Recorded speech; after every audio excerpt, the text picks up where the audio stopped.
এই ওয়েদার চেঞ্জের সময়ে আপনারা সবাই ভালো আছেন তো? গরম তো পড়ে গেল, চলুন এবার একটু হালকা খাওয়া যাক। শুকনো কড়াই বিউলির ডালটা একটু ভেজে নেব। কড়াই তেল দিয়ে মৌরি, শুকনো লঙ্কা, তেজপাতা ফোড়ন দেব। এরপর লঙ্কা আর আদার পেস্ট বানিয়ে ওতে দিয়ে দেব।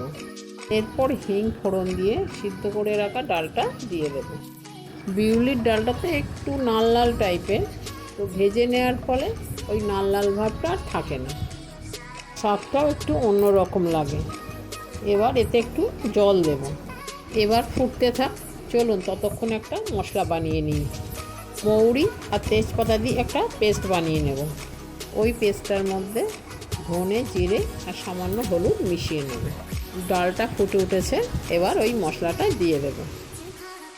এতে স্বাদ মতো নুন আর সামান্য চিনি দেব, একেবারে না দেওয়ারই মতো। ডালের স্বাদটা ব্যালেন্স করার জন্য আমি চিনি দিলাম। গরম ভাতে এই ডালের সাথে একটু আলু পোস্ত হলে কোনো কথাই নেই। গরমের দিনের একেবারে উপযুক্ত খাবার।